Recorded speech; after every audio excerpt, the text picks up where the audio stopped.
What is up? How's everybody doing tonight? Hopefully everybody is doing all right. It's good to see you guys. For episode 81 of Air Marshal Mondays. What is going on, fellas? Yes, we have the E-flite 80mm F-16 here with us tonight. And man, this thing is impressive.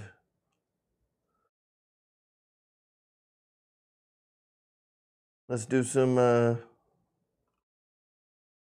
shout outs for the folks. We got Victor Shameless in the house tonight. We got EQRC. We got Don Shack. Hopefully, EQ, you got my email. And Duane Smith, I hope you got my email as well. We finally got those gift codes to you, so I do apologize for the delay. We got Mr. George Watts. Good to see you tonight, George. Scott Settle. What is up, man? Third Day RC. Wild Bill. Paul Kennedy. Welcome to the show. David Martin Graff. Hanger 51. What's going on, Kenny? Jermaine Spencer. What is up? Mickey BRC. Good to see you. Jeff Adams. Michael Reitza. Don't make him mad. He'll yell at you all night. It'll be fun for everybody else, but not for you. Hunter Yoakum. What is going on? All right. Keith Beck, all the way from Malaysia, man. Good to see you. You know, this is a weasel on the tail. I wanted to put the Hornet on the tail, but Amy wasn't having it. Amy said, no, put the weasel on the tail. And I was like, I guess we're putting on the weasel. I guess we're putting on the weasel. So that was that.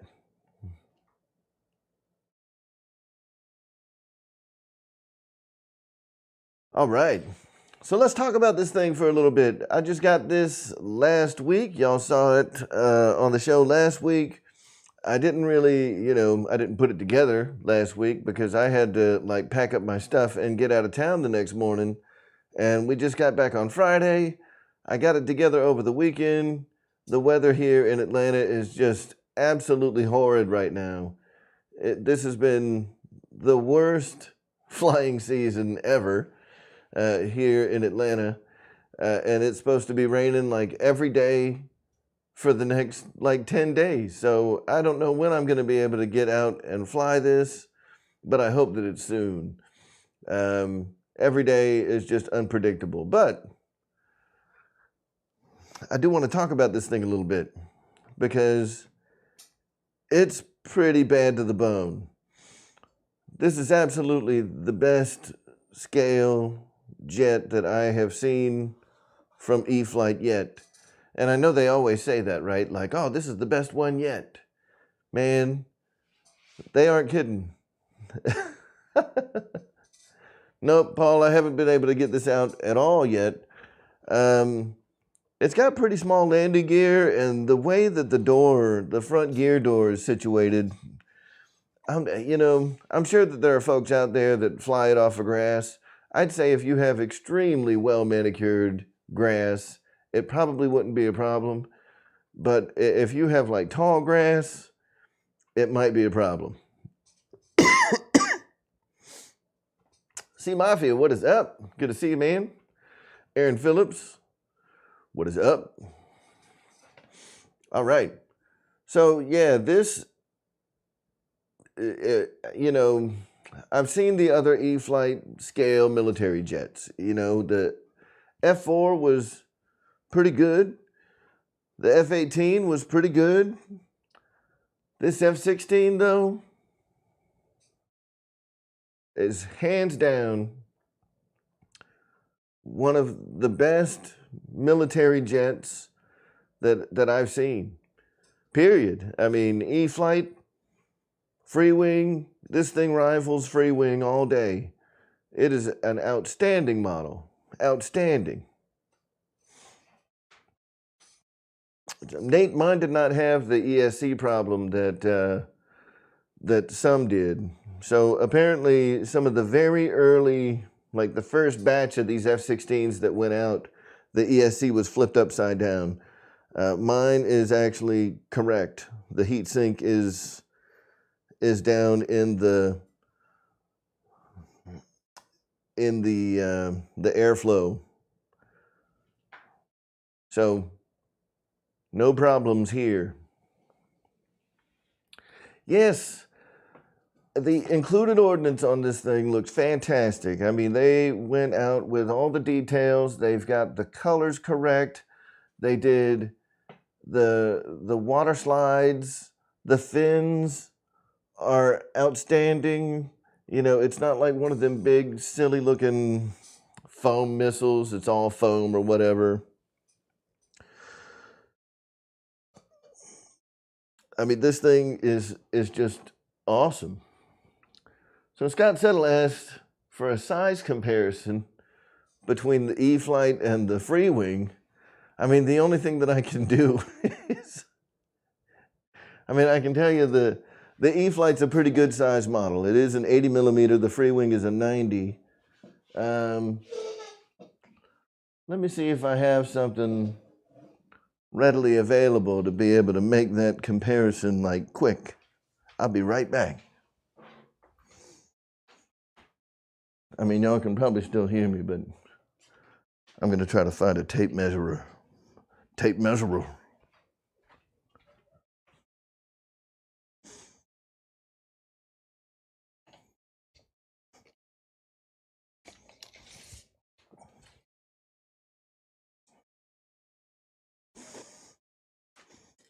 All right, so I've got my tape measure, and I'm going to measure from the end of the exhaust nozzle all the way to the tip of the pitot tube.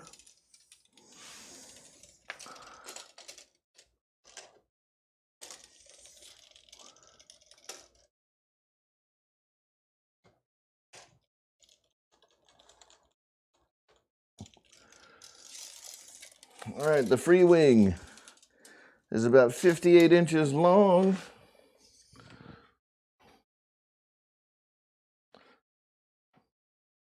With a wingspan somewhere around 37 inches. So 58 inches long, 37-inch wingspan. Now let's look at the E-flite. From the tip of the nozzle is 56 inches long.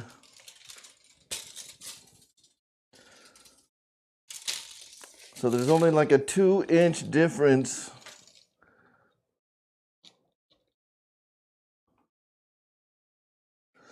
And that can't be right.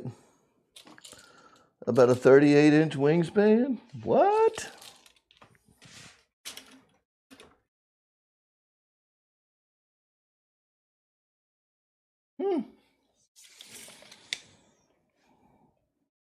I got to look at something. I got to hold it up next to this thing.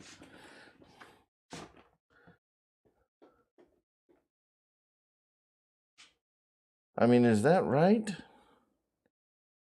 They both have like the same wingspan? It looks like they're very close. The free wing looks a little bit longer, but the E-flite has like a little longer wingspan. That's a little odd, but I mean, heck, you know that the modelers always, or the manufacturers, I mean, they take some liberties here and there, but this thing looks like it's very close in size to the free wing.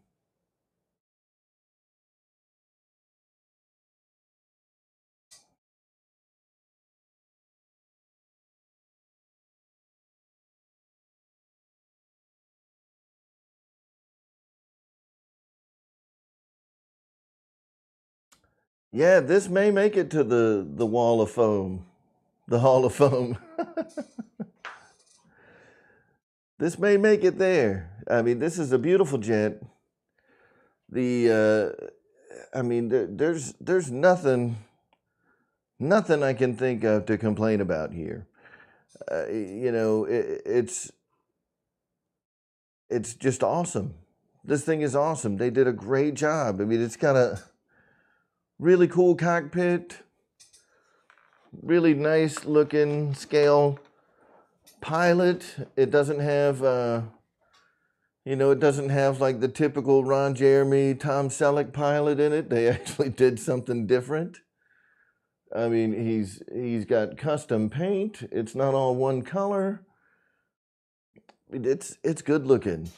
The battery bay has a ton of room in it. It's a big, deep battery bay that has a ton of room for up to a 7,000 size battery, if that's what you want to roll with.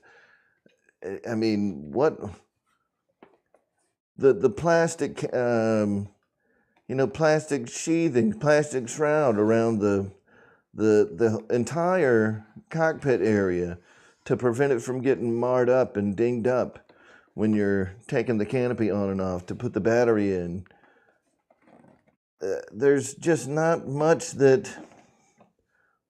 more you could ask for.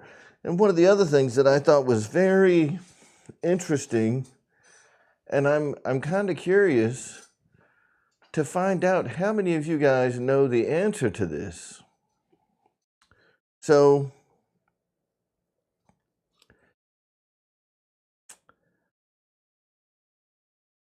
this F-16 model, rather than having the F-18s carry the AIM-9 Sidewinder missiles on the wingtip missile rails. And in the beginning, so did the F-16s. So I was kind of surprised when this got here and it had the AIM-120, the AMRAAM missiles on the wingtip rails, which are a little longer, you know, and it's got the Sidewinders on the wing-mounted rails. Now, I did some research and I was like, is that right? You know, shouldn't the Sidewinders be on the wingtip rails? And the answer is no.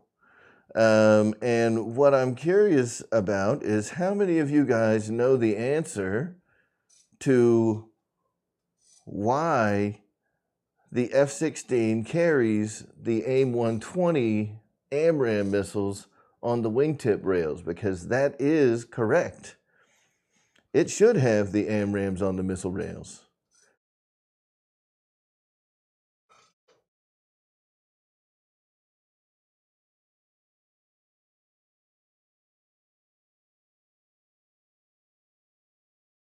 Lyndon Stewart, what is going on? Lyndon Stewart, I got some good news for you. It's not the best news, but one of the back-ordered products shipped out today. It is heading down to Matt M's house.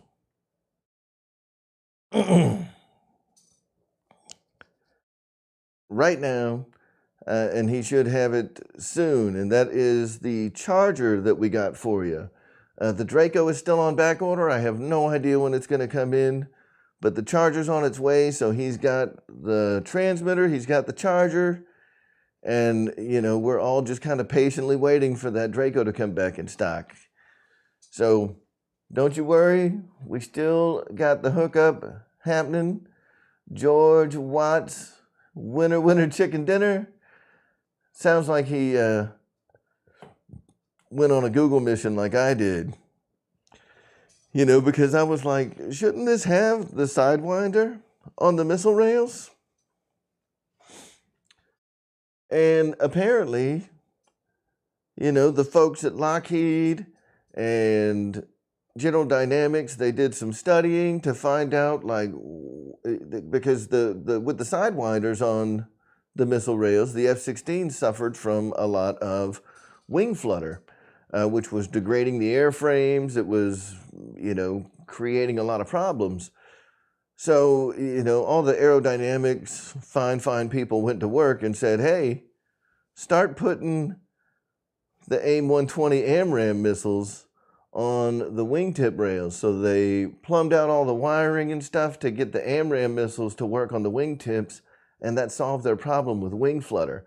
So it's actually an aerodynamic enhancement to have the AMRAAMs, the longer, heavier missiles, on the wingtip rails, as opposed to putting those down on the underwing rails, which I thought was a very interesting fact. And also kudos to Horizon for getting it right. I've seen some other, F-16 models out there that are still putting the sidewinders on the missile rails, on the wingtip rails, and that is not scale. So now they got it right. It's awesome.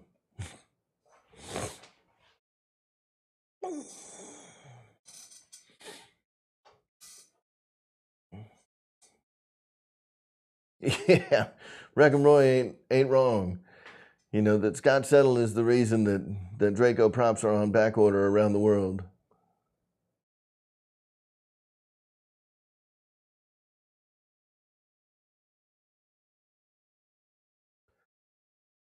So, yes, the ordnance on this thing looks fantastic. It goes on nice and easy like you would expect. The other thing that I was a little bit concerned about, but not anymore because I've seen it in action. I was afraid that the main gear doors were going to get hung up on the center drop tank. They do not. The main gear doors, I mean, they squeak around them by like a millimeter. You've got just enough room, just like the scale model. I mean, they got this right. In every possible way, they got this model right. It is gorgeous. You know, the white landing gear struts are scale, they're accurate. The insides of the gear doors are riveted, which is really cool. You know, it's a feature that you would never be able to see, but they went ahead and did it anyway. There's just a lot of awesome stuff going on here. The other thing that I was impressed with this model, it's got a lot of venting, you know, so you can tell that they went through a lot of effort to make sure that they were getting the most thrust out of this 80mm motor and putting the right amount of intake ventilation in the model to make sure that it had enough air to push out the back. You know, so not only do you have the intake in the front at its scale position, but you've also got like 3 sets of large cheater vents on the bottom of the airframe, and you've also got 2 more here on the top. So you've got a lot of open air, a lot of open intakes there to bring that air into the model and supply plenty of thrust out back. So I'm not at all concerned with how this airplane's going to perform. It's a lightweight model in comparison to the free wing. So, you know, there's a lot of great things going on here. Now, one thing that I'm sure a lot of folks have noticed, of course, there are a lot of similarities between this F-16 and the Free Wing 90. And what I would point out, especially with the way the gear doors actuate and the way that the landing gear collapses, you know, that it retracts and extends, what I would encourage folks to do is go look at a scale F-16. They're so similar because they're that accurate. If you look at the HSD F-16, it's pretty much the same way. Now, the HSD F-16 is much more expensive, and the struts, the suspension on the mains is phenomenal on the HSD. It actually goes like straight up and down, which it should.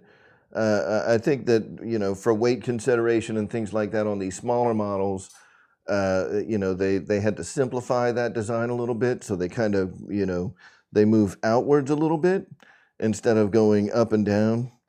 But other than that, I mean, the reason that they all look so similar is because they're all very scale accurate renditions of an F-16. So, you know, the similarities and all of that stuff, I mean, there's only so many different ways that you can open and close a gear door.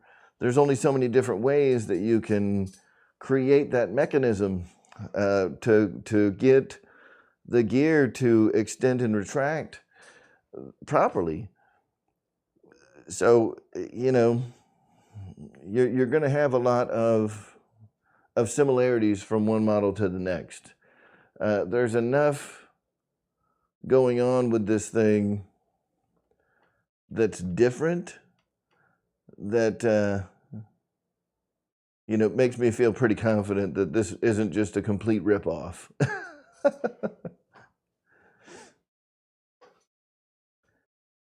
There's a lot going on, especially internally. You know, internal structure is much different than the free wing model.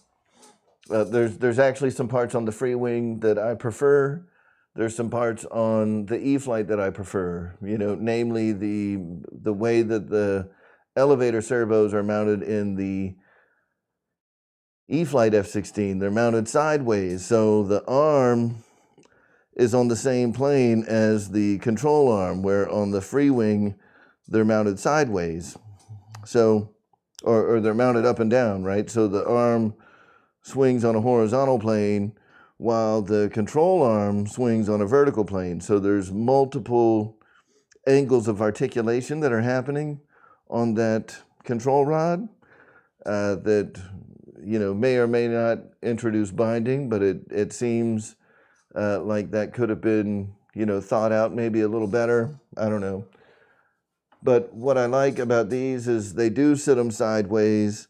So both the servo arm and the control arm are on the same plane. Che, yes, I do have obviously smart batteries. I've got Spectrum. You know, I'm going to be running it through an NX10, so yes, I will be using the telemetry in the model.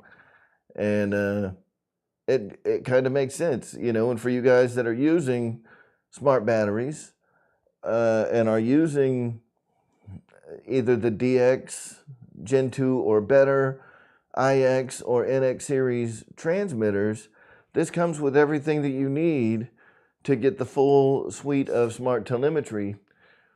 It's got the AR637TA receiver in it, and it also is equipped with an Avian 100 amp smart ESC. So, fantastic.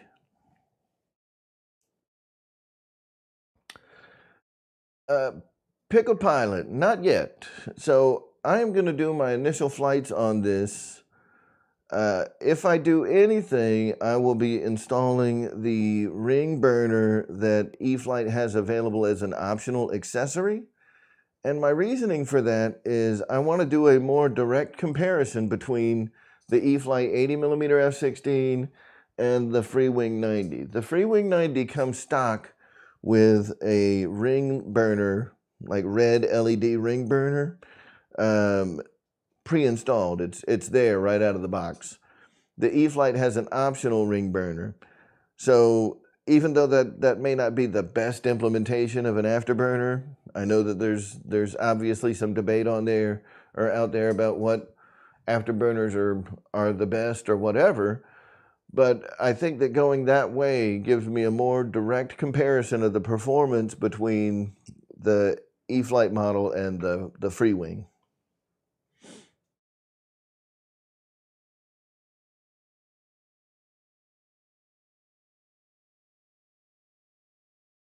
Third day, yeah, you can set up audible voltage prompts with telemetry on the NX series transmitters as long as you're using an Avian ESC and a you have to be using a telemetry-based receiver. And it doesn't necessarily need to be the new smart stuff. You can use the older spectrum telemetry modules where you can get a battery voltage sensor to put in your plane. But if you want to go with the smart telemetry, yes, you can have audible voltage callouts.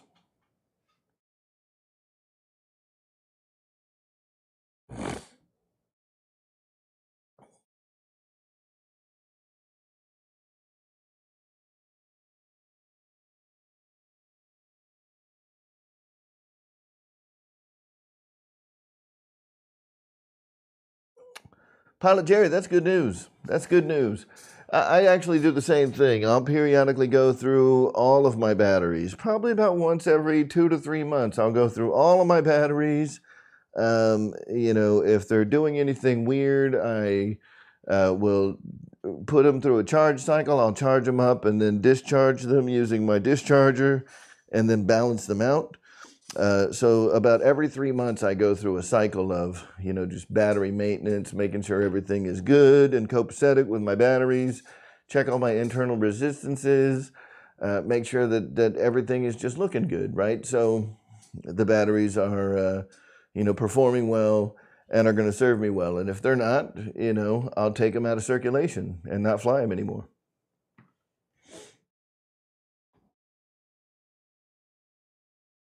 So that is true. The free wing model is much older. There are some design elements in the free wing model that don't make a lot of sense today, especially with the technology the way it is. So I'm sure that if they ever decide to do another version of the F-16, it would be much better. You know, I'm still. I don't know. I'm the more I see these bigger 80 millimeter models, you know, so like the Gripen, for example, not a small 80 millimeter. It's a big 80 millimeter model. There's a lot of really big or really small 80 millimeter models too, but the Gripen is a big bird for an 80 millimeter. This F-16 here is a big bird for an 80 millimeter. You know, we keep seeing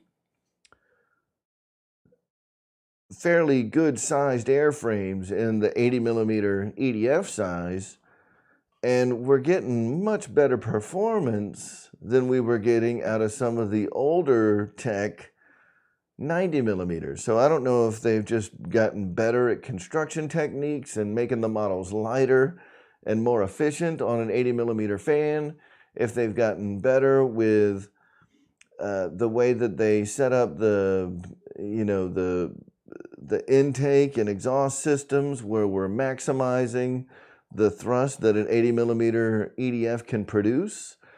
You know, I'm not really sure where that the scale balance is, right? Because you have to think that in order to gain something, you had to give up something else.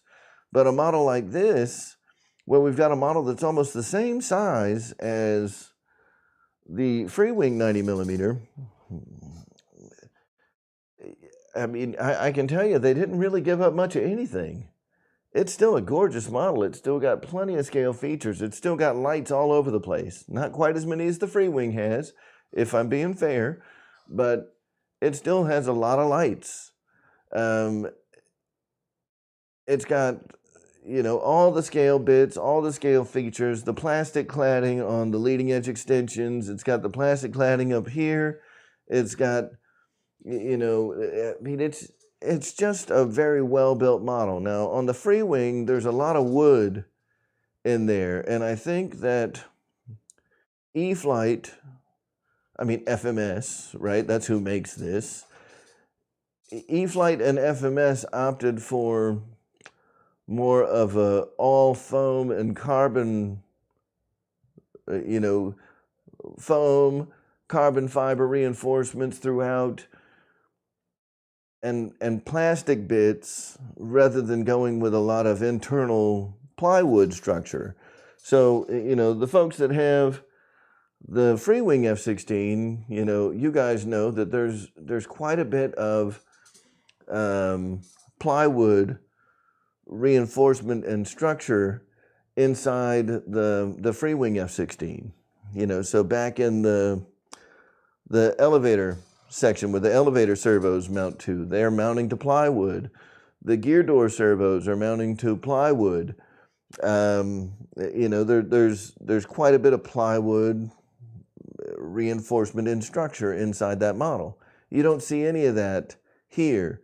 So that may be one area where they were able to get some, you know, some performance benefits or weight savings.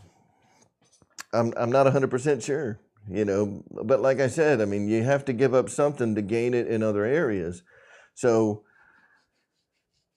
you know, while I'm not going to tear the model apart, they've obviously done a good job in minimizing weight, increasing structural integrity. You know, it does have 2 spars in the wings. You guys will see that in the build video that I've got coming up. I'm in the process of editing that, but I mean, there's a lot of great stuff, great features going on here. It doesn't have the plywood ventral fins anymore. Now they're foam and they just slide in like ordnance. It's pretty awesome. Everything about this thing is awesome. I haven't, like I said, haven't found a bad part yet. And if you want one, there's links in the description.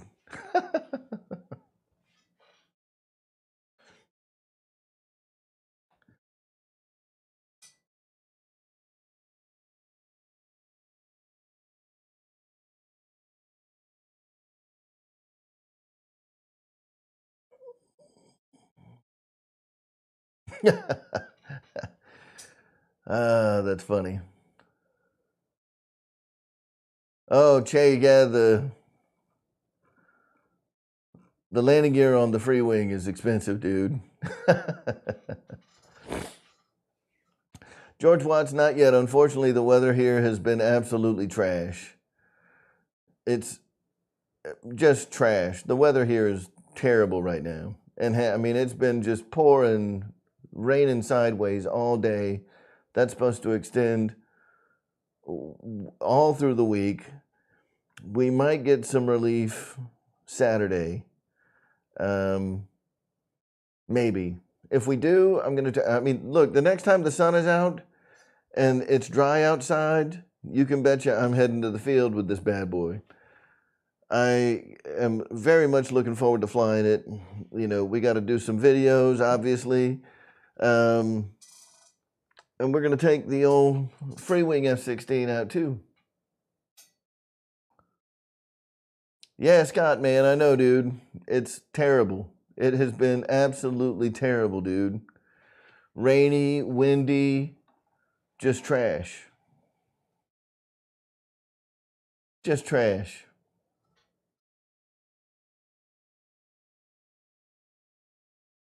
Oh yeah, Che, for sure, man. We're definitely gonna be doing one. We are definitely doing one. Speaking of videos, I wanted to kind of reach out and get everybody's opinion on. So last week, I think was the first video of this NX series that I've just been dropping, and I told y'all last week we're dropping one every day. We dropped a new one today. We're going to be dropping another one tomorrow. What have you guys thought about those NX series videos that I've been putting out? Excuse me. Are y'all liking them so far? Are they good? Are they terrible? I mean, I don't care if they're terrible. I'm still leaving them up, but I'd love to get y'all's opinion. For those that have watched them,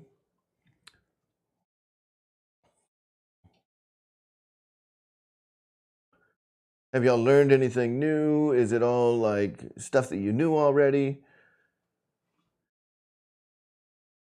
Because something to keep in mind, right, is when I make these videos, Michael Reitzer, you are correct, sir. Everything that you see in these videos is available in the description. Jermaine Spencer, thank you, man. I appreciate it.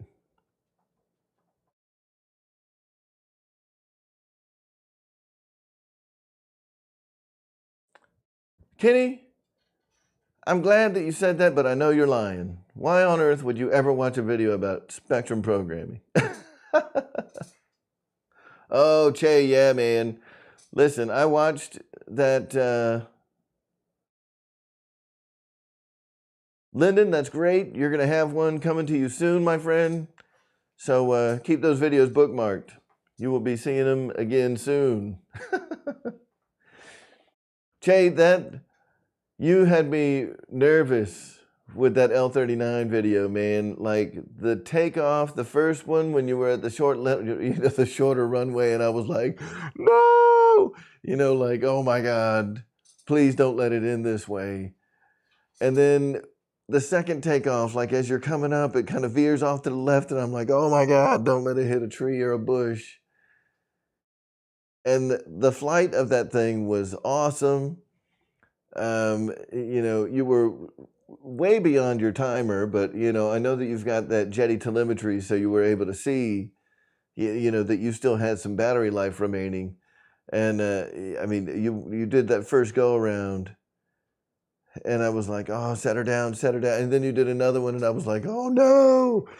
And then you did the third one, and that third, I mean, that landing was so smooth, and the brakes stopped it. I mean, dude, I could tell that your heart was beating the whole time, and just your reaction after you got that plane on the ground, that was freaking RC gold, man. Great job. Great job on that video.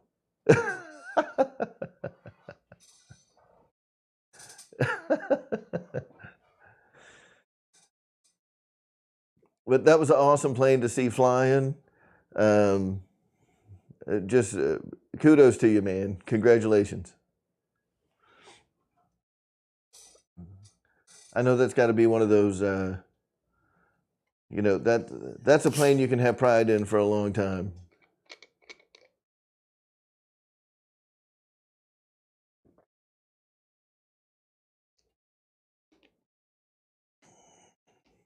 Yeah.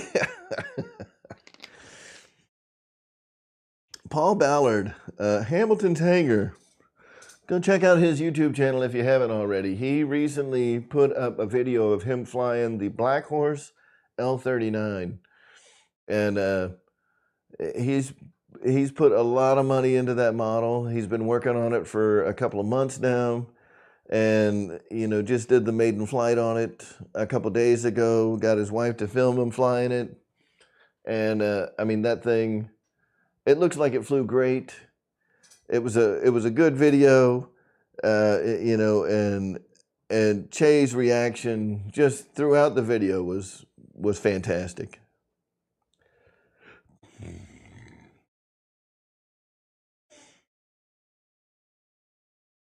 Oh yeah, that thing looks amazing. And I'm glad you finally got her up and got her on the ground. Hopefully you'll be able to shake some of those nerves off now that you know how it flies, and you'll be able to go out there and get it done again. Because that thing just looks awesome, dude.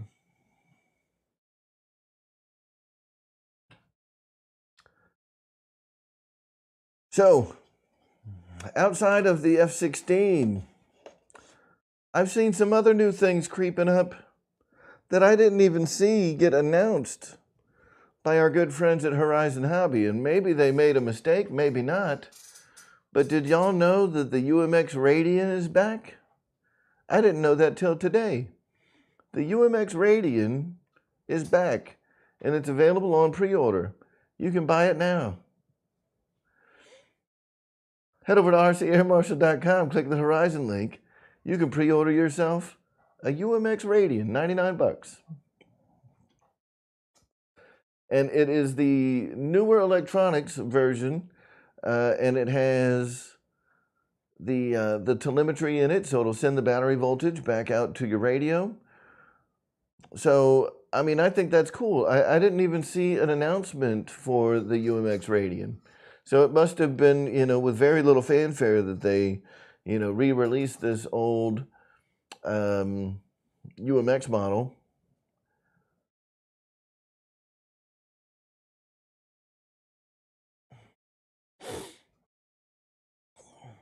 So that was another thing that I was going to mention, Michael. Reitza is they have also re-released the Carbon-Z Cub, the big 2-beater, big guy. So that one is an interesting shift. So they put an AR-637T in the new Carbon-Z Cub, but they did not change out the ESC. So if you want full smart telemetry, you still have to swap the ESC.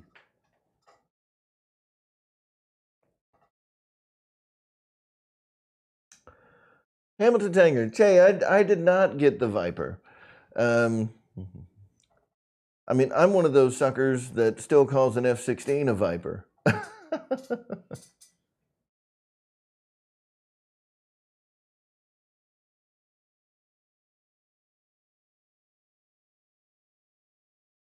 So, Shadow Ops, I'm sure you know the AR-636 that they had in almost all of their models was discontinued, right? They're not going to get any more of them ever again.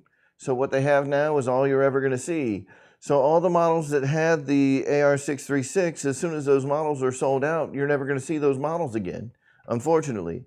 The only way that you're going to see them again is if they re-release that model with new electronics. So they had to do something. So obviously that tells us that the Carbon-Z Cub was a popular enough seller that they were able to re-release it with the AR-637T receiver instead of the old AR-636. Now, I have not seen, excuse me, I have not seen anything that would suggest that a new version of the Carbon-Z Cessna 150 is on the way, but that really doesn't mean anything. So the Carbon-Z Cessna 150 is now listed as out of stock, which probably means it's not coming back. Usually if they're going to keep selling it, it would say, back order. So the same fate as a lot of the models that had the AR-636 could be coming to the Cessna 150 as well. I just don't know.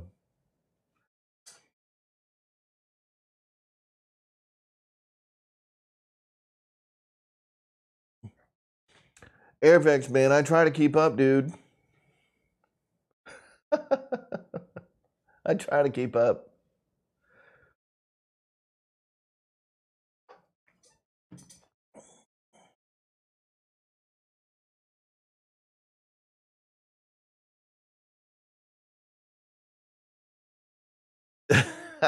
Scott Settle's got props.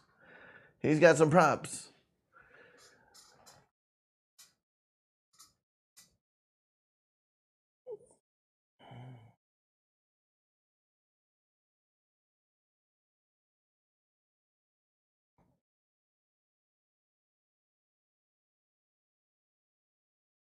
If the new Carbon-Z Cub now has thrust reversing, I'm not sure how they're doing it. Unless they just have a standard reversing ESC in it, because I'm pretty sure from what I've seen, it does not have an avian ESC, which is how they're enabling reverse thrust in all of these E-flite planes. So the E-flite planes that have either an AR-630, AR-631, AR-636, AR-8020, AR-6610, I believe, or even like the 410 and the 620, the sport receivers, you have to have one of the newer SRXL2 compatible receivers along with an avian ESC. I didn't see where the new Carbon-Z Cub has an avian ESC. If it does, then yes, you would be able to do thrust reversing on the new Cub.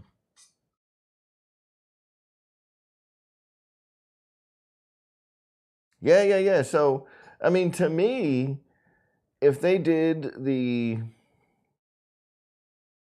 ESC and the receiver, that to me is worthy of an announcement at least. But, you know, like I was saying, some of these things that are getting these updates, they're not getting any kind of announcement. They're just getting a back in stock notice.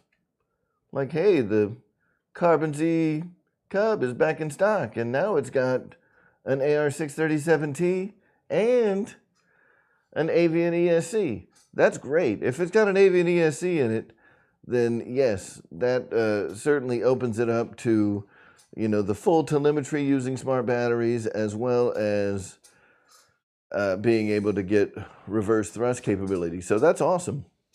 That's cool to know that they did that.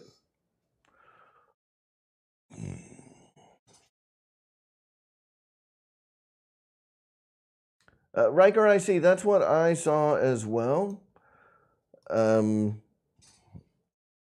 You know, it doesn't specifically say that the updated version of the Carbon-Z Cub has the avian ESC, but that doesn't mean it doesn't. Just because it doesn't say doesn't mean it doesn't have it.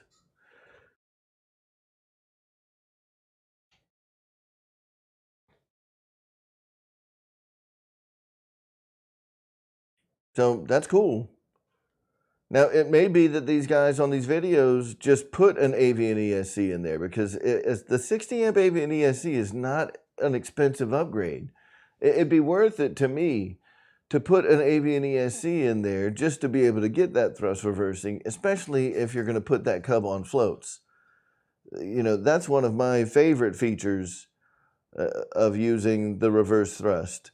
On the Draco, I don't even really use it that much. It's a cool novelty, but on my float plane, so my Husky SE that I put my avian ESC in, it's got the same kind of setup, right? So it's a 1.8 meter, very similar to a Cub. If you guys haven't seen the Husky SE, you can head over to hobbyzone.com and check that out. The Husky SE, I've got on floats now. And I put the avian ESC in there along with the Spectrum AR8020T. So I've got the full telemetry while still be able to use that with the reflex gyro that they put in there, or whatever they call it when you get it from Arrows. But it's a blue version of a reflex gyro. It looks exactly like an FMS reflex gyro. I'm certain that's what it is. I just can't remember what they call it. But anyway, I've got that in my Arrows Husky SE on floats, and I can tell you that having reverse on a float plane is fantastic, and actually has some really nice utility to it, where, you know, am I going to make a video showing you guys how to set up reverse thrust on an F-16? Yes, and it's going to be the best video on the internet on how to do that. But do you need it? I mean, it helps. Look, some people say it's a novelty thing, right? It really does help on jets that have a super long rollout. So when, you know, I saw these guys at Jet Jam, you know, so the E-flite guys brought down these F-16s and they brought down the Vipers. They had reverse thrust setup on both of them, and it does make a difference. Especially, you know, if it's an airplane that you're landing hot or you need to land hot. You know, if you've got a long rollout ahead of you or you have a short runway, reverse thrust can be useful. But is it something that I'd say, like, I need reverse thrust on my jets? No, not really. On float planes, I mean, it's another one of those things where there's a lot more utility for having reverse thrust on a float plane than there is on a jet. That's what I'll say.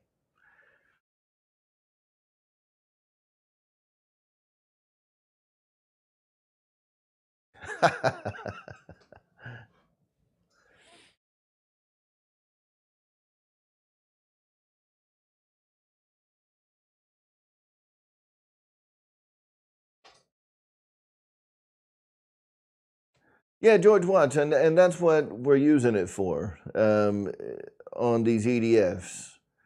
On most propeller planes, I mean, I'd say it's more of a novelty. On the Draco, it's kind of a novelty. You know, Mike Patey had it in order to pull off super short landings. And that's what I would say most people would be using it for on a plane like a Draco, is for super short landings. You know, get the thing on the ground, slam the reverse thrust, and just, you know, just come to a stop. But it's really not necessary. You know, the jets, I think, have a better...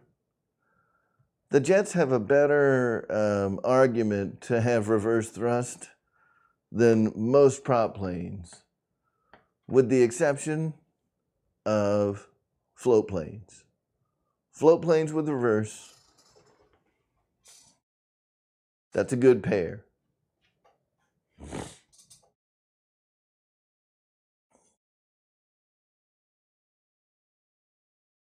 What up, Ray? Good to see you tonight, man. Yeah, Mickey B, that sounds like an awesome idea. You know, come in for a nice, speedy pass. You know, you're about to do a go around, and oops, I just turned on reverse thrust.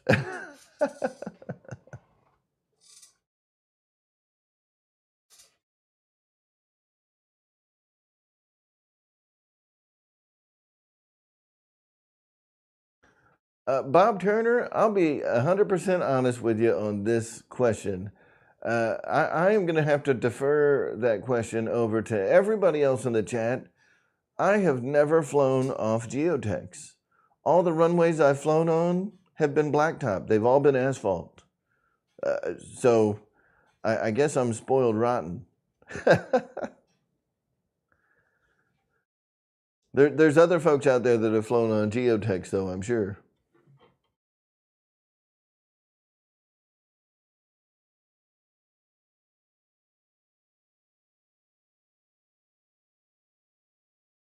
Uh-oh.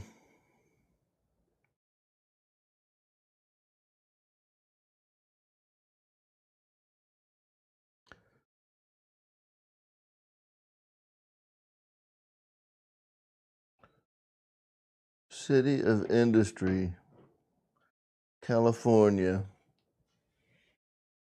Not sure what that's all about.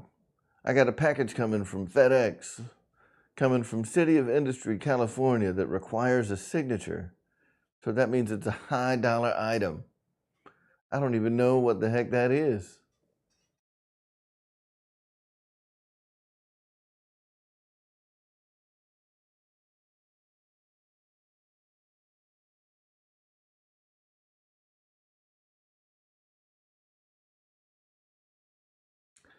So EQ, I've seen a couple of different ways that people are suggesting to turn on the reverse thrust. And the one that I've seen that has the most merit, but is still potentially dangerous, is to do a mix using the... Now, what was it?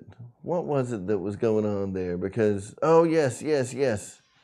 So have it mixed with the landing gear. So when the landing gear is down and you push the stick, the elevator stick, all the way forward, so full down elevator, that would initiate the reverse thrust, and then you could throttle up to apply the reverse thrust. And that's similar to the way that I've seen some folks activate the braking on some models. You know, they'll have like a brake switch, and then, you know, when you go full down elevator, so you push the elevator stick all the way forward, That's what actuates the brakes. There's just something about that, though. Like, I still don't think that's enough of a safeguard. I mean, it's easy enough to turn it off if you screw up, you know, like, oops. I just don't really, I don't know if I care for that, but it's a good implementation. I like it. And it's a fancy way of setting up the reverse thrust, especially on a jet, where you don't necessarily have to have another switch.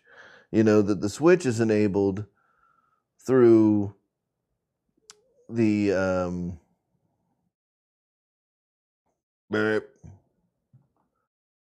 switch is enabled from the gear, right? The reverse thrust, and then getting it into that position, you'd actually have the reverse thrust on a mix with whatever your reverse thrust channel is,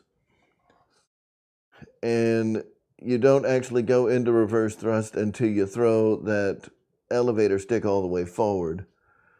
I mean, that is a pretty good way of preventing you from screwing it up.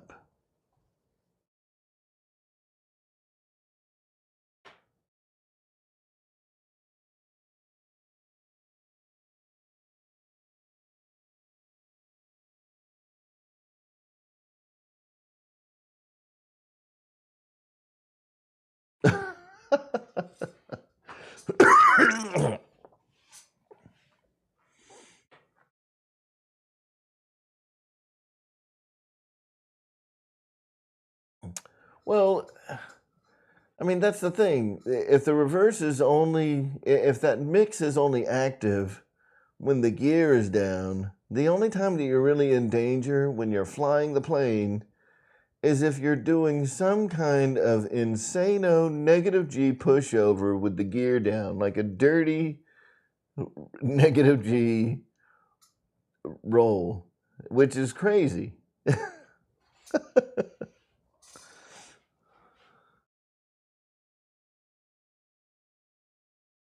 Oh, Ray, it's a beautiful model, man. It's beautiful. I mean, I can't imagine how good it looks on the camera for you guys to be able to see it, but I'll tell you, sitting here with it, E-flite knocked it out of the park, man.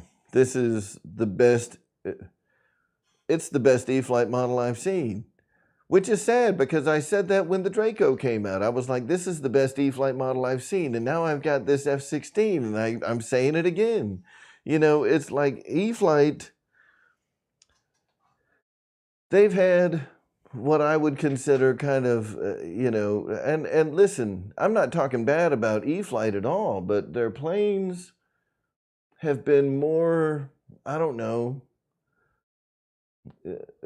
what the best way of describing it is. I don't want to call them like consumer grade or something like that. They've always been fun, but they've been more like, you know, catered towards a more budget-friendly audience, which there's absolutely nothing wrong with that. But these new models that E-flite has coming out this year, you know, with the Draco, I mean, that's a high dollar, awesome, super scale model. This F-16, high dollar, super scale, awesome model. I mean, what are these guys are getting it done this year. They are getting it done.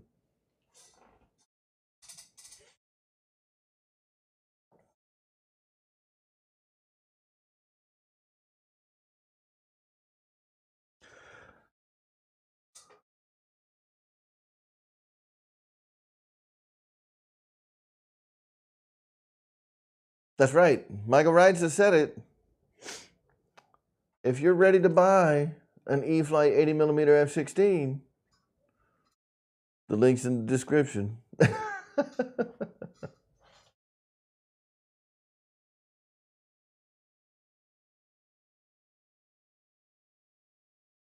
That's awesome, Ray. Yeah, Pilot Jerry, that's what I'm talking about, man. Like, E-flite has just been killing it this year. They've been killing it.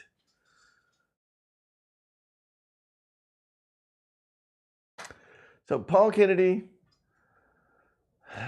there are so many different ways to answer that. What kind of stuff are you flying now? If you want to get into EDFs, knowing what you're flying today is a good place to start.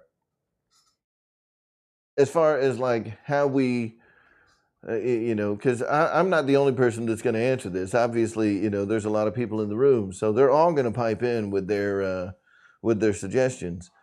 But knowing where you are today is going to give us a good idea of, what you're going to be capable of handling whenever you switch over. Bob Turner,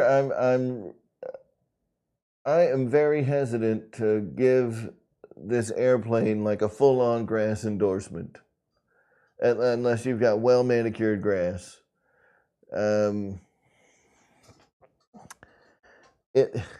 Especially with the ordnance on. Definitely pull the ordnance off if you're going to try to run it off of grass. The front landing gear, it's got this forward rake to it, and it's a really small tire.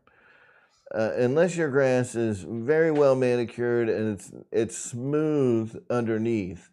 Like if you've got a bunch of rocks and things like that, that you're bouncing on top of that are going to slow down the momentum of the plane, that could be an issue. And, with the size of this gear door, because the F-16, and I'm going to see if I can get this in the camera a little better because it's worth pointing out. The F-16, see this gear door right here? The gear door is pretty wide and it all comes down. It's not halved, right? It's not in half. It opens up as one piece all to one side. So the clearance that you have from the bottom of the gear door to the wheel is only about 1 inch. You don't get a lot of clearance there.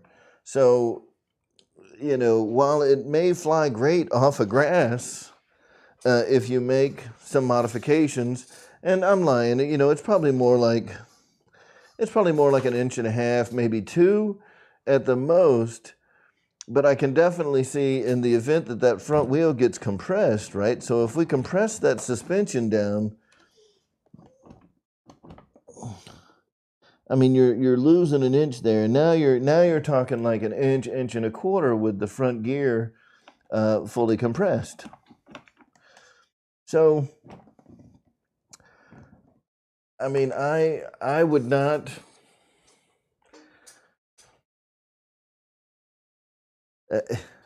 Until other people do it, I'm not going to fly it off grass. There may be other people that have already done it, and they're going to tell you like, oh, it flies great off grass. But unless you've got a really well manicured runway, I don't know that grass is the best option for a jet like this.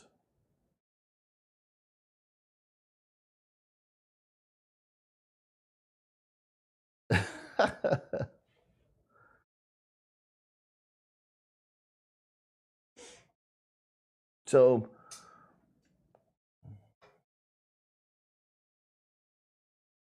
fastest plane is a Pulse XT.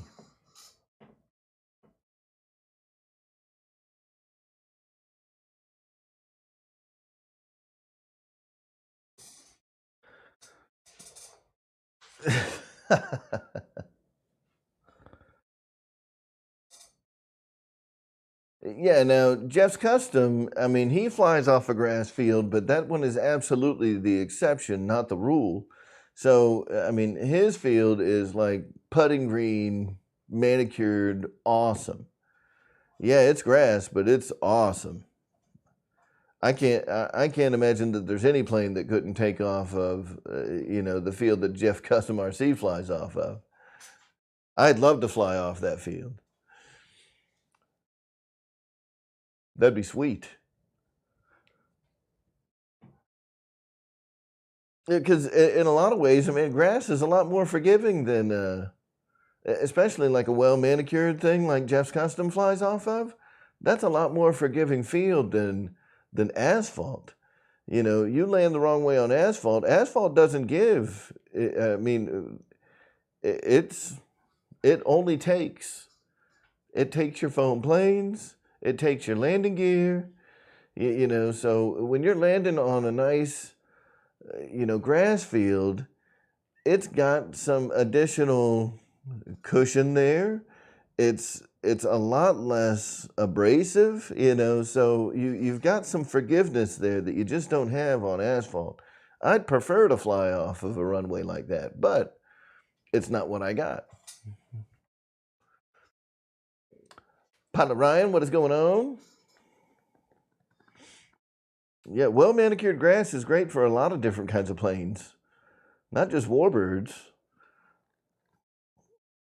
Yeah, no skidding. I mean, it's going to help to slow your plane down better. There's a lot of benefits, especially for modelers. If you have like putting green grass, that'd be the preferred way that I'd want to fly my planes. But it is what it is.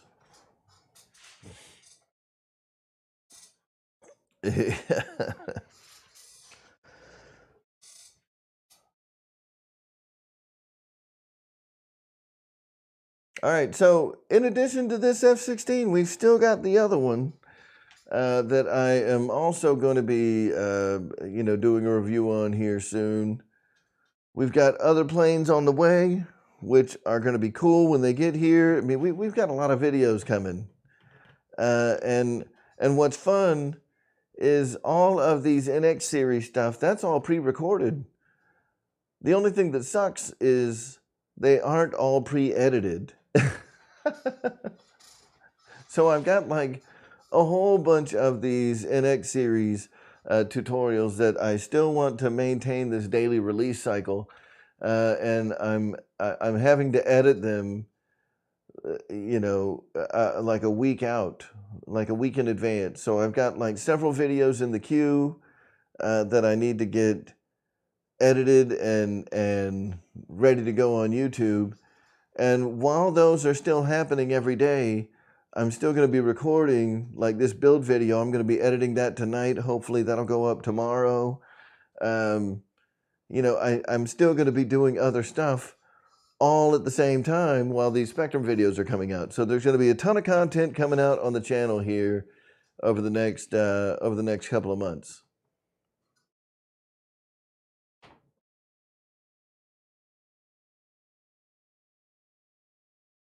Paul Kennedy, the Habu STS is a good plane. So it comes as either a ready to fly or it's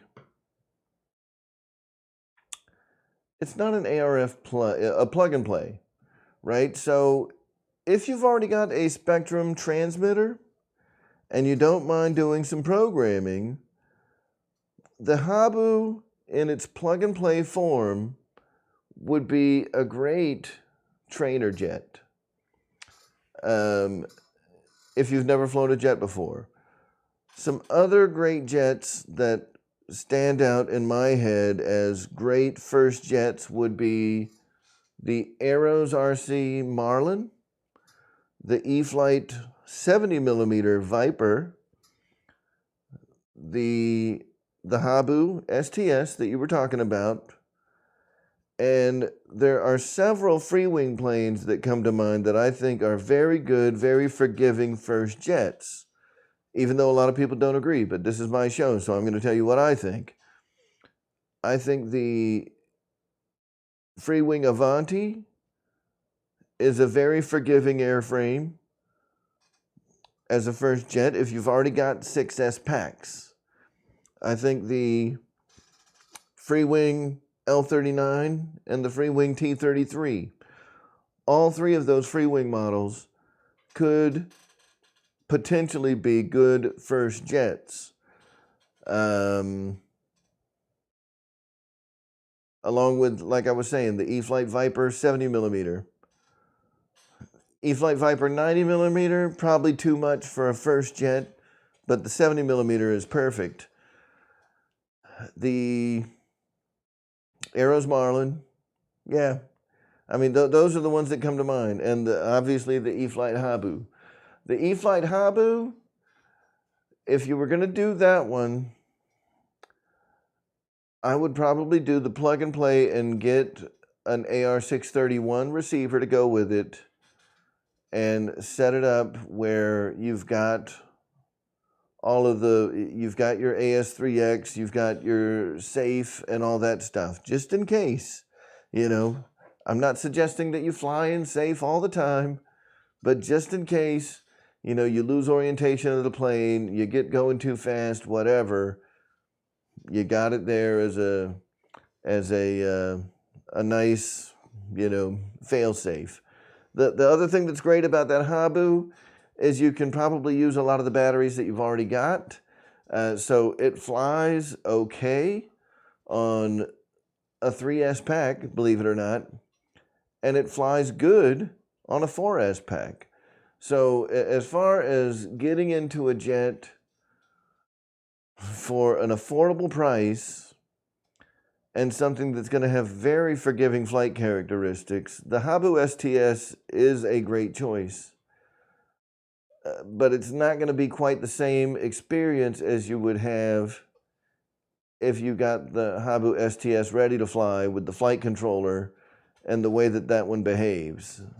So if you set it up on your own, just be mindful that it's not going to perform the same as it would if it had the flight controller of the ready to fly model. But the ready to fly Habu is like $400, which is why I don't really want to recommend the ready to fly Habu as a first jet. I would honestly, I would recommend the ready to fly Habu as your first airplane ever. If you've got a flight instructor that understands how jets work. Yeah, the Rebel's okay. It's just older. There are some. It's just an older model. That's my only kind of beef with the Rebel. I think that the Marlin and the Viper 70 are better choices if you're going to spend the money on a jet. But the Rebel's not bad.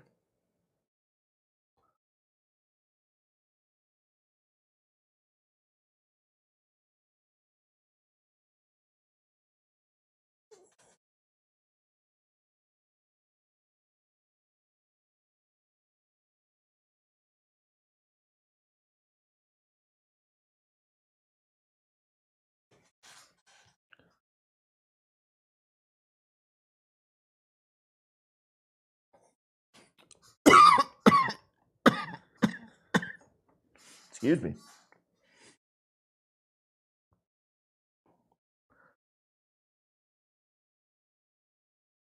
That would be tough, man. The 70 millimeter. I haven't flown it yet. I've got it sitting in the box over here, so I feel like one of those guys, like, oh, it's still in the box. Why? I've got the Thunderbird 70 millimeter F-16 because I wanted to be able to experience what everybody is always talking about. Like, oh, the 70 millimeter Thunderbird from E-flite is one of the best flying EDFs I've got. I keep hearing it. It's so much fun. It does high alpha incredible. It flies great. It's so smooth, whatever. You never hear enough praise about the 70 millimeter E-flite F-16. So I had to try it out, especially now that I've got the 80 millimeter F-16. So I want to take out the 70, the 80, the 90, so I've got a point of reference and be able to say, like, yes, this one flies amazing. This one is, it's okay, whatever. I want to be able to share that experience with the folks that are looking for my opinion, which is few and far between, but I at least want to make sure when they do ask for it that it's informed.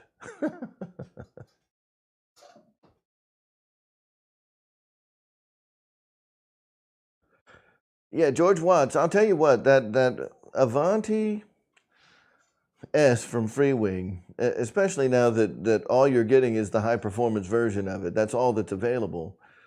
That Avanti S is surprisingly good.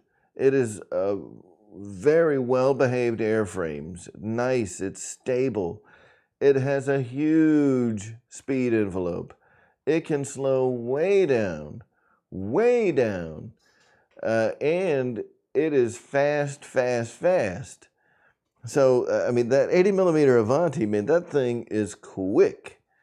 Don't let the 80 millimeter part fool you. But the only reason that I hesitate to bring up like the Freewing Avanti is, in my opinion, the Avanti 80 millimeter flies best with a 5000 pack, 5000 6S, if not even a little bigger, to be honest, to give it a little more weight and drop some of that or add some weight to that wing loading, because it's a very lightly loaded airplane. That airframe is just awesome. The Avanti S is awesome. So, you know, getting into the Avanti, not only do you have the cost of the airframe, but you're also going to need a receiver, and you're going to need at least, in my opinion, 6S 5000 batteries, which can get pricey. You know, on a Viper, you can get like a Viper 70. If you wanted to go the 6S route, you can get away with 3200 packs, which are more affordable. On the Habu and the Marlin, you can get away with 4S packs, which are even more affordable.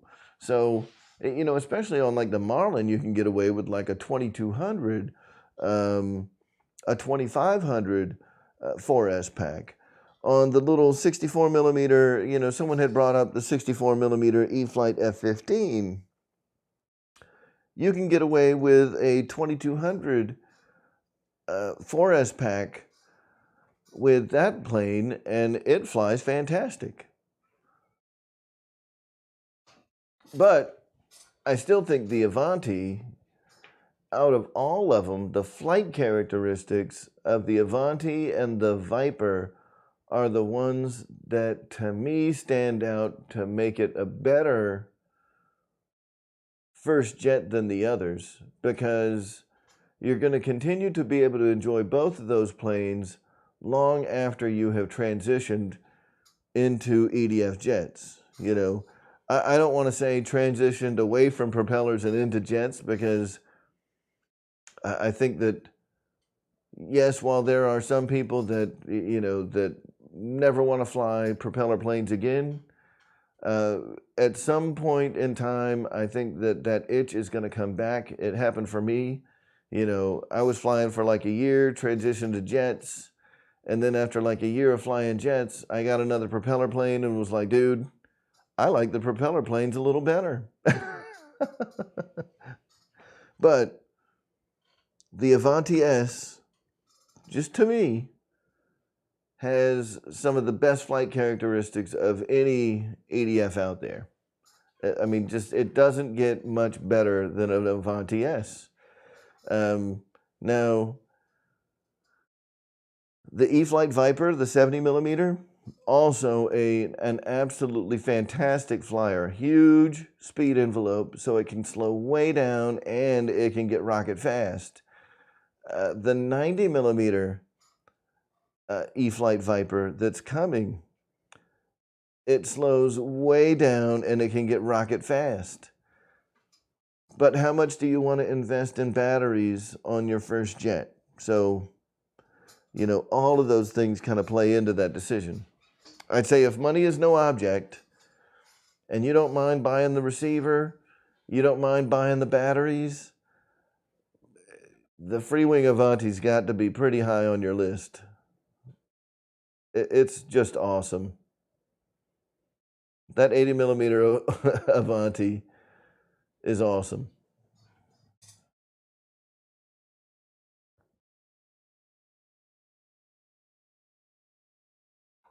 Yeah, I mean, there's a lot of these 64 millimeter planes. My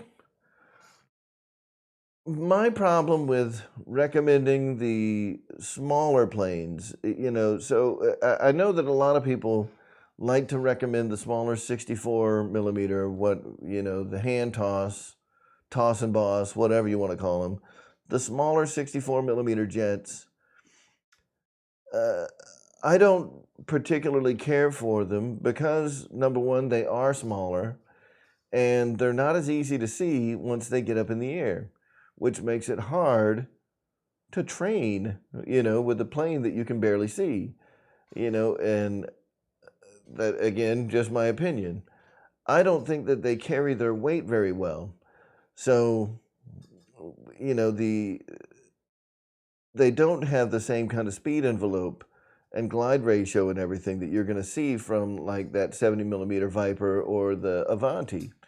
Now, because they are smaller, harder to see, and I don't think that that the wing loading suits the airframes, it's just hard for me to recommend those smaller planes as a first jet, with the exception to that rule being the Aero's Marlin. I think the Aero's Marlin is playing a little bit of a different game. And those little planes, they can be quite squirrely, especially like the little 64 millimeter F-16. I love that little plane. I think it's a doll, man, because it's so squirrely. It's a performance beast, but it is not a beginner plane. The Freewing F-18 64 millimeter is great, but it is not a beginner plane. So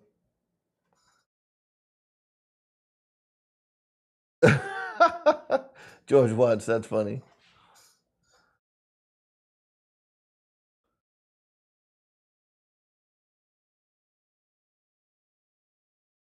So yeah, I mean, I think if you've got the airfield to support the larger jets,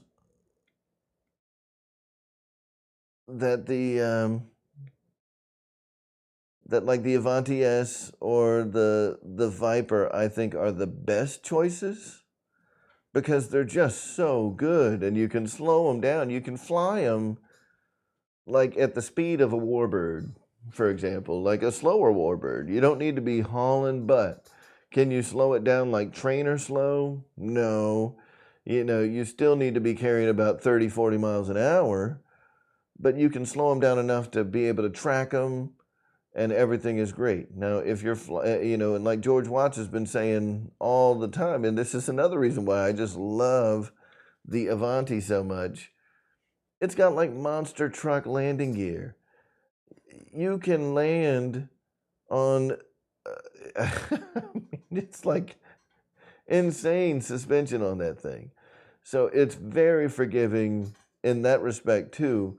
And the E-flite 70 millimeter Viper, while it flies fantastic, I mean, it flies every bit as good as the Avanti in my opinion, but it doesn't have that same really forgiving landing gear like that Freewing Avanti does.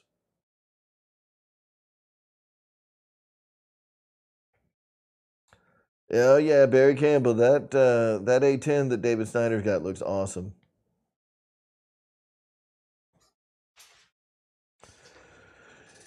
Ute. The virtual fly-ins are the first Monday of every month. Lyndon Stewart, you got my vote. Now, I would throw, I wouldn't even throw a version of The Apprentice into that. I think The Apprentice, the 15 size, the larger 1.5 meter Apprentice is the best beginner plane, period. Whether that's the original Apprentice, the Apprentice S, the Apprentice STS, all of those planes are phenomenal. They're all just awesome, awesome trainers. I don't, I would say I don't care for all of the extra electronics that they put in the STS, but that's not true, man. You know, the idea is to be able to get people into the hobby.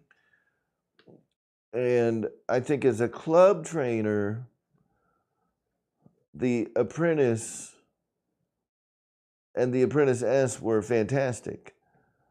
I think the STS is one of those where that's a great plane for somebody that's flying, you know, that maybe doesn't have an instructor. I think the Apprentice STS is something that can get you flying by just using a simulator.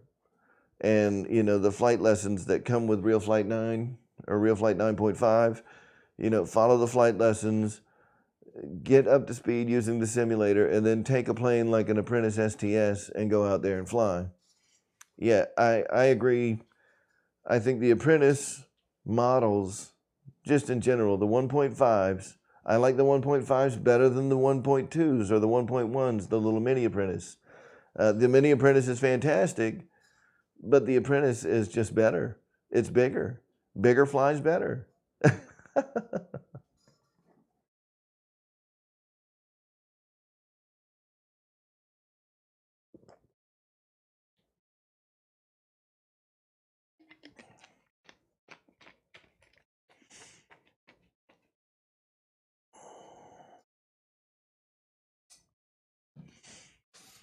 Yep.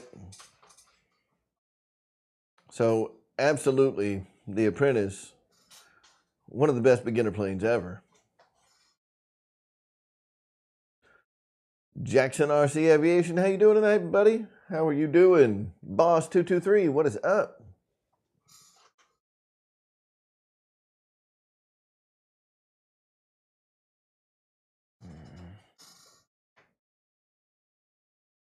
Now, if I was crazy, I know I don't have enough time. Excuse me. I know I don't have enough time to get out the other one. To get out the Thunderbirds F-16 and get that one together. Barry Campbell, that's a good question. I wouldn't be surprised if the original Wild Weasels were F4s, but in 1965, the time frame fits.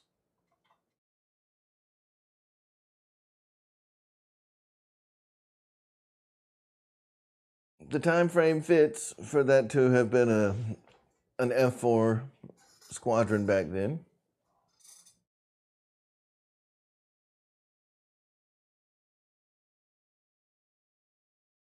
And it makes sense that they would have switched over to F-16s or F-15s after the fact. So,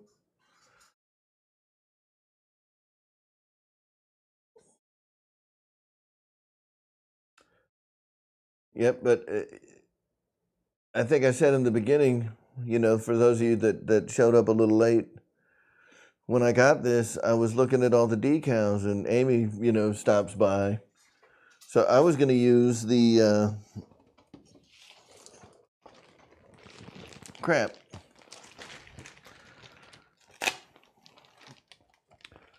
So those of you that didn't know this, I know everybody here in these chats is usually pretty well in tune with what's going on.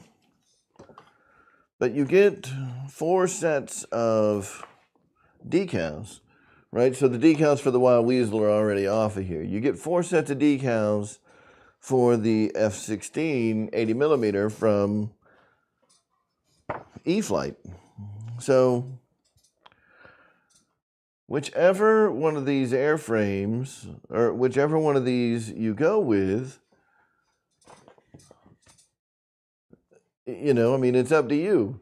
So I wanted to go with the B, you know. They've got like this cool little Hornet with the Stinger.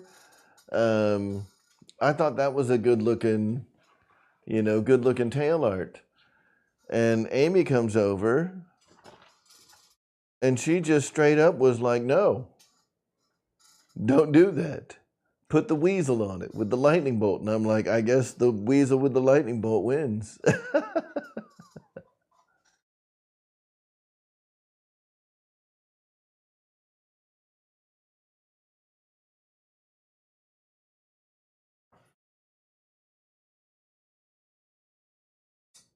So that's why it has the wild weasel, you know, chucking a lightning bolt. Because Amy says weasel. And I was like, all right, it gets the weasel. Which I'm not bothered by it at all. I like the bee, but the two, I mean, they've got two different little weasel things on here. One of them, you know, is like this blue fox, this swamp fox with a weasel chucking a missile. You know, you've got the wild weasel throwing or maybe that's supposed to be a fox with a missile in its hand. If that's supposed to be a fox, that looks terrible. I'm pretty sure that's another weasel. Yeah. So that's another wild weasel scheme. Then you've got another from the same squadron, which is like their tiger meat, and I think just all of the tiger meat schemes. I've never seen one that I liked ever. I think the tiger meat schemes just look terrible. That's just me. If you like them, great, good for you.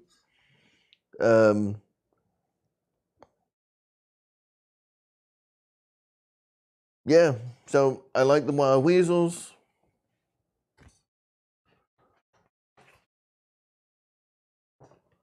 The tiger meat one was definitely a non-starter. And I like the Hornet. I thought the Hornet looked good. But at the end of the day,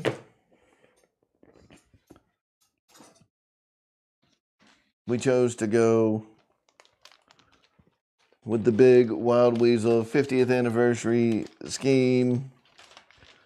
Not the Swamp Fox version, because there's two Wild Weasel 50th anniversary schemes in here, which is kind of weird.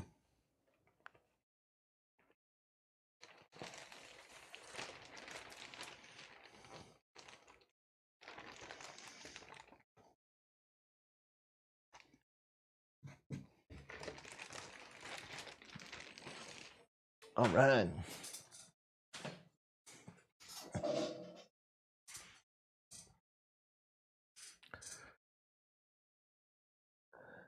Yep, I'll tell you,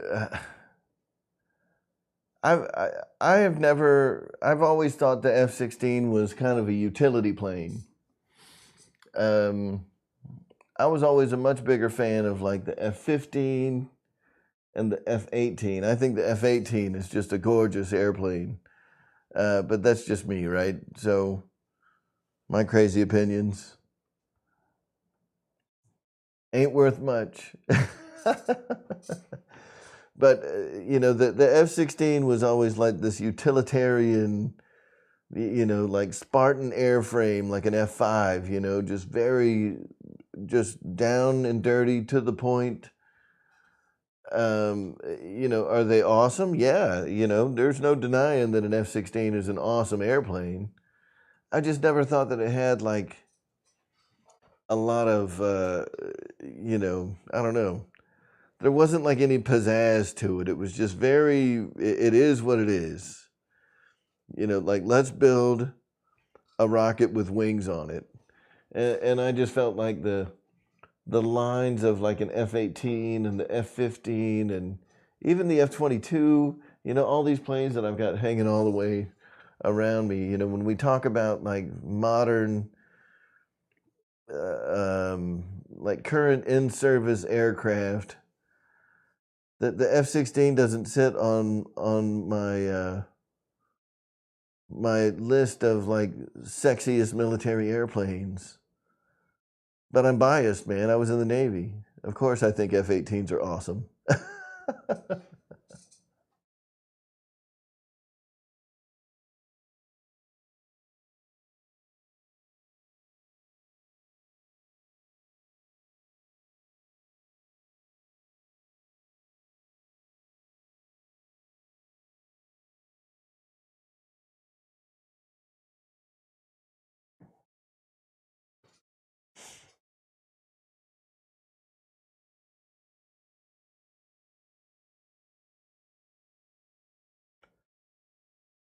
Yep, and I know that it's not American, but my favorite warbird and still one of my favorite all-time airframes ever is a Spitfire. I love the way a Spitfire looks, more so than a P-51. A P-51 is a great looking airplane, but the Spitfire, man, just is sexy. That thing has curves. I mean, that's a lady. Kind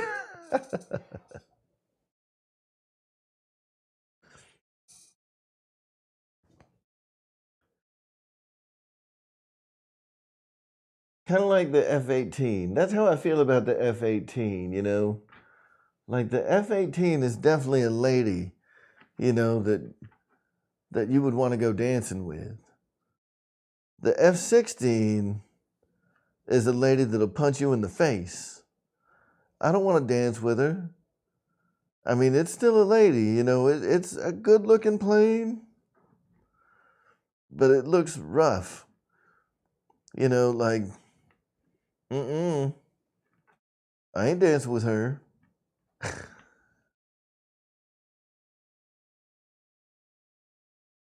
Oh,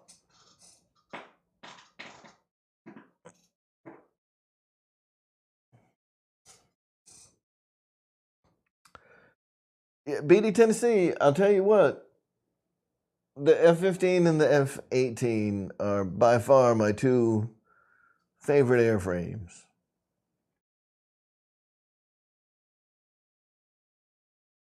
And at this point, you know, I've got of all of the modern, the actual fighter planes, any plane that has an F in the front that's currently in service, the F-16 is probably my least favorite.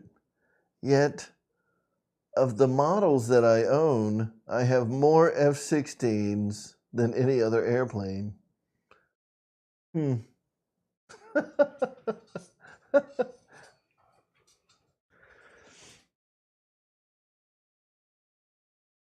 Yeah, Mickey B, that's exactly what I'm talking about, man.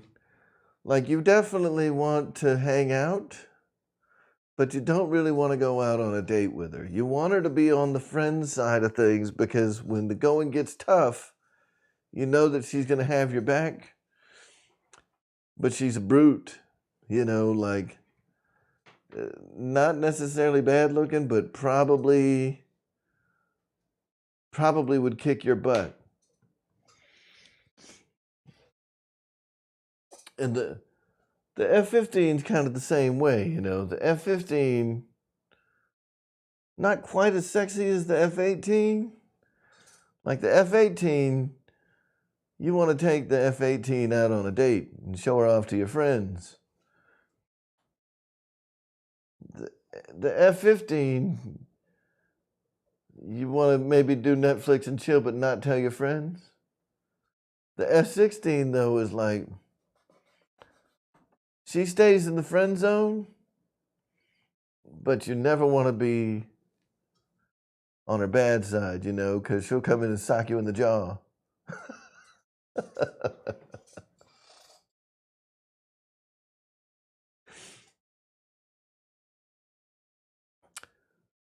But the Spitfire, that's the one.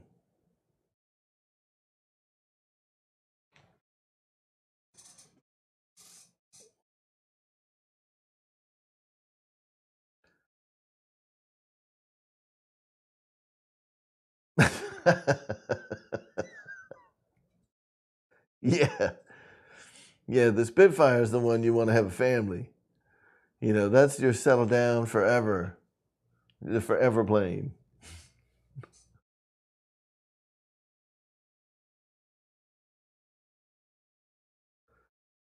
KBRC, good to see you tonight.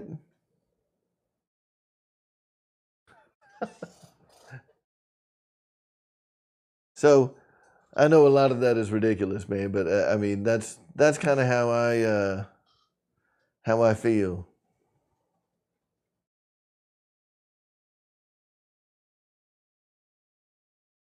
Yep, Shadow Ops, that is a true statement.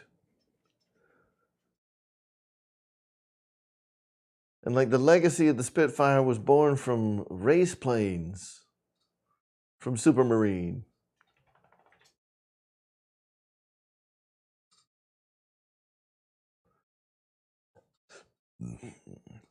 Yeah, the F4 and the F-16, to me, those kind of sit in the same category. Where we know, everything that you know about them, you know they're bad to the bone. And you know that there's people out there that are going to love them, but maybe they're just not for you.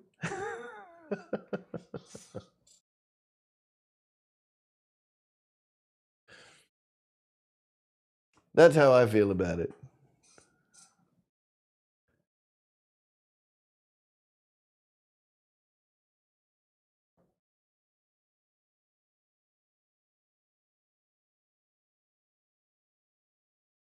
Oh, Lyndon, that's cool. So you won a David Yourself Bingo prize. Yeah, that's fine. I can go pick that up, or he can send it over to me, and we will get that down to Matt and Rich M, and we'll have them pack that up and get it to you.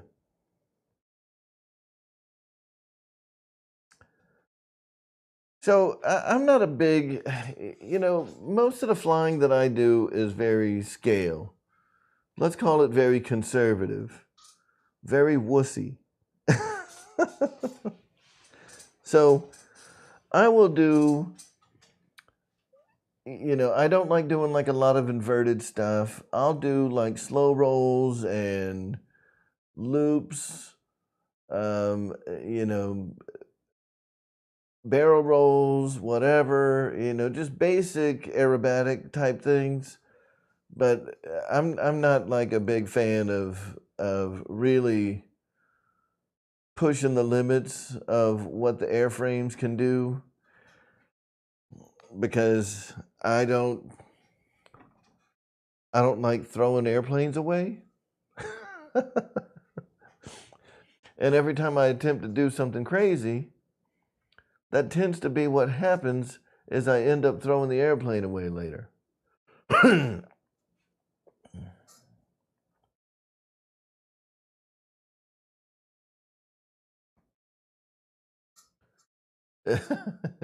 Yeah, I don't mind having to use the rudder. You know, I just don't do a lot of aerobatic flying.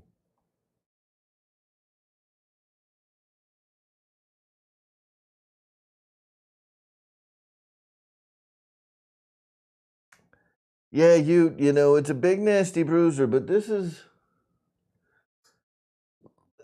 you know, like Mr. and Mrs. Smith kind of bruiser. Like, this is the Mrs. Smith of the bruisers. And then you got like maybe like this is more like the Black Widow, and this is like the Scarlet Witch. Maybe that's a better analogy, because we're talking modern.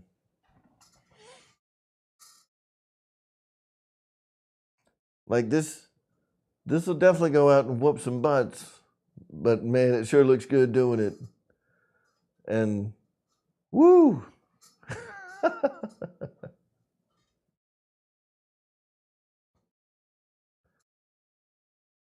Yeah. So KB, the F-22, actually out of all of these, the F-22 is probably my favorite big jet to fly. Now, I haven't flown this F-16 yet, so that could all be changing soon. That could all be changing soon. If this thing is if it's as amazing in the air as it looks on the ground, this could be my new favorite jet.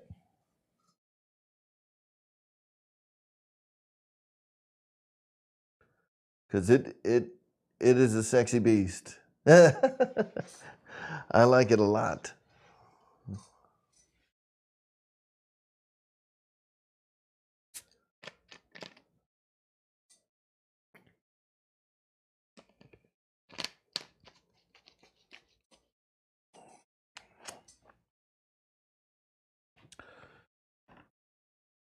Now,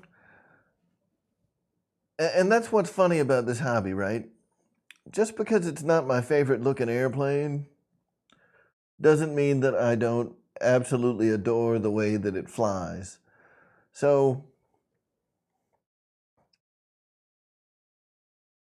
like, these two F-18, I don't fly them not because I don't want to fly them or because they don't fly awesome. The one time that I've flown the Blue Angel, it flew fantastic. It just didn't have all the power on it, and I was scared, and I gave the controller to somebody else to land, but I mean, it came in perfect. So I'm sure they fly beautifully. But this one has some special meaning behind it, and this one, it was just too much time. I put too much time into the paint job, and now I don't want to nick it up. The F-22, that thing is a bruiser. I fly it all the time, and it's fantastic. I love, love, love that plane. But perfect example, Ute. Perfect example. I love the Spitfire, and I love the way it flies. P-47, not really what I'd call a sexy airplane. But man, it flies good. That P-47 flies amazing. Very, very well-behaved airplane. Awesome. Awesome. I also really dig like the Bearcat. The Bearcat flies awesome. I don't like Germans at all, but the FW-190 is incredible. You know, another crazy example of airplanes you wouldn't expect to love. The Twin Otter. The Twin Otter is a fantastic flyer. That thing is great. I didn't think I was going to like it, but I wanted to try it out because everybody says, you know, hey man, the Twin Otter's fantastic. It's a great float plane. It's great all around, you know, just kind of fun time. So I was thinking like, yeah, you know, I'll try out a Twin Otter, see how it does. It turns out I love it, man. It's an awesome little plane. Awesome little plane. So, and that's what I was saying. I think this hobby is kind of funny because, you know, sometimes you would think like the planes you love may not be the planes you love to fly, if that makes sense. Paul Ballard, I do. I am not a big blue box failure believer kind of guy. I don't think blue boxes fail as often as people make it out to be. That is a very simple device. That is a very simple device. So when people say my blue box failed, I kind of take it with a grain of salt. A lot of failures, whether we like to admit it or not. Hey, RC Plane Reviewer, what's going on, buddy? So I think a lot of failures, whether we like to believe it or not, whether we blame it on electronics or we blame blue boxes or whatever, I think a lot of plane crashes have a lot more to do with you running out of talent than the plane breaking.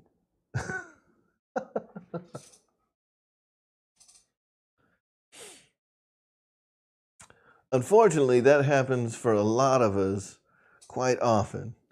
You know, we just run out of talent and the plane goes in the ground. And, you know, for whatever reason, we may not understand why it crashed. So, you know, next thing you know, boom, the plane's in the ground. And we're blaming blue boxes, we're blaming receivers, we're blaming spectrum, we're blaming whatever. But more times than not, it's just straight up running out of talent, pilot error. You know, it happens to all of us. So the blue box Paul Kennedy, to answer your question, the blue box is a pretty exclusive to free wing kind of deal. And I'm trying to think if I have a plane here where it'd be readily visible. My F-18s, it would not be because I have them kind of hidden. You know, so the battery compartment on these F-18s, you can't really see it. It's just all wide open in there. And both of them are the same way. The F-15 does not have a blue box. The F-22 does. So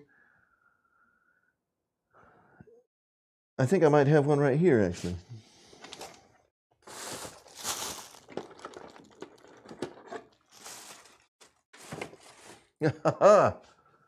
This. Let's use my super techno gadget.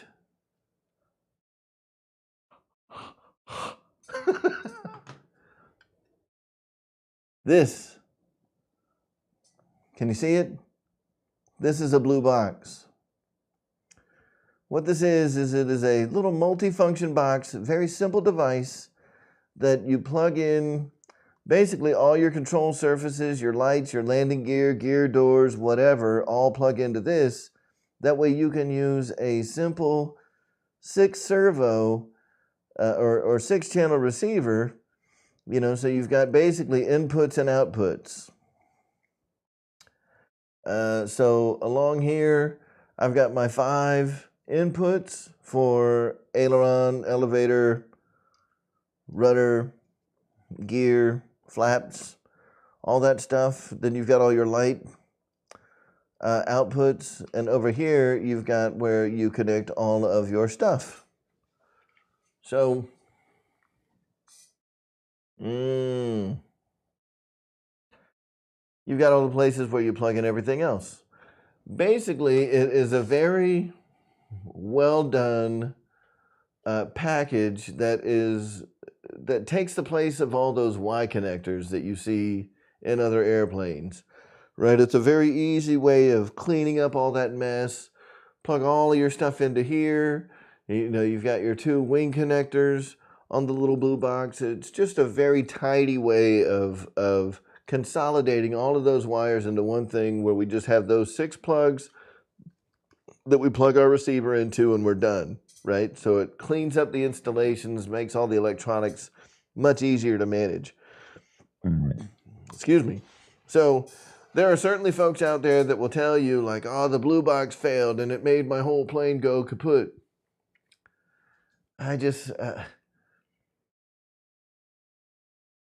I've never had one go bad. I've never had a blue box go bad.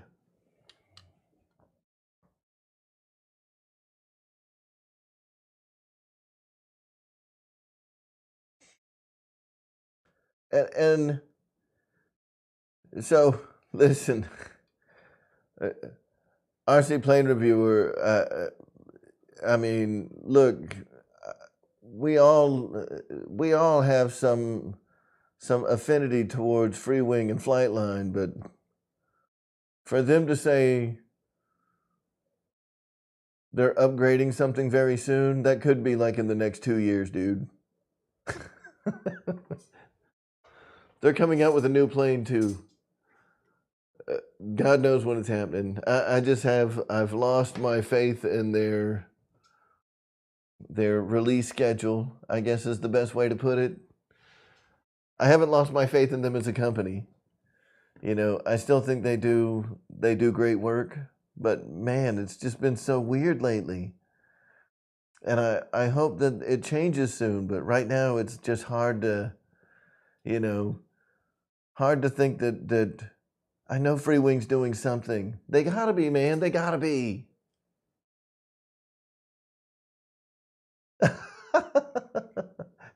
But there you go. If he told you that a year ago, you know, I'd say expect a new blue box in the next year or two.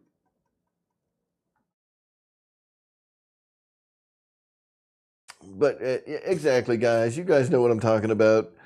You know, servos fail, servos overload. people fail. We try to draw too much from a 5 amp BEC that we're trying to draw 7 amps from, so it burns up the traces inside of the blue box. And then we blame the blue box instead of blaming ourselves. You know, there are things like that happening all the time in this hobby. We're trying to do too much with too little without really thinking about the consequences of what's going to happen when we run 7 amps through a 5 amp circuit, you know, or whatever the case may be. Like we're always trying to push the limits of things, because to just be completely fair, most people don't know electronics that well. Most people are not electrical engineers.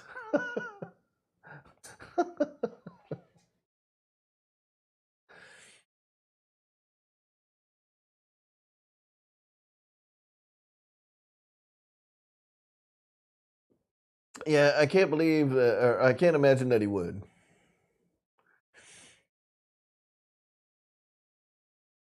See, Mafia, I know what you're talking about. And that's funny.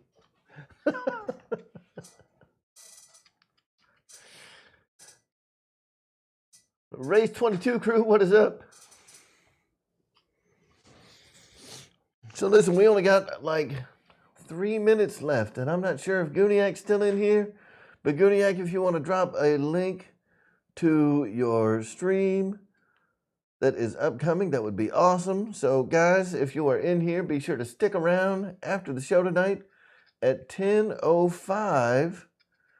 Gooniac has a crap. What does he have? He's got a premiere coming out where he's going to be doing the unboxing and building of the all-new X-Fly series, so you're going to want to check that out. And at 10:15 Eastern, we've got Ray's show coming up.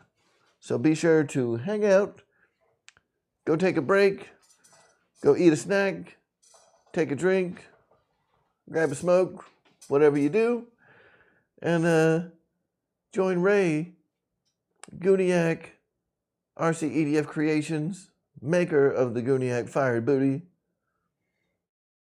So join us over at Gooniac 33 Fired Booty for the live show tonight. Hopefully he's in here and he'll be dropping a link here soon. Oh, there we go. There we go. There's some links. Boom, ba boom, ba boom. Jermaine Spencer, Scott Settle's got it figured out. Thank you, guys. Oh, dude, I just, the train of thought just disappeared. Like it wasn't even on the rails anymore. It just whoosh, vanished.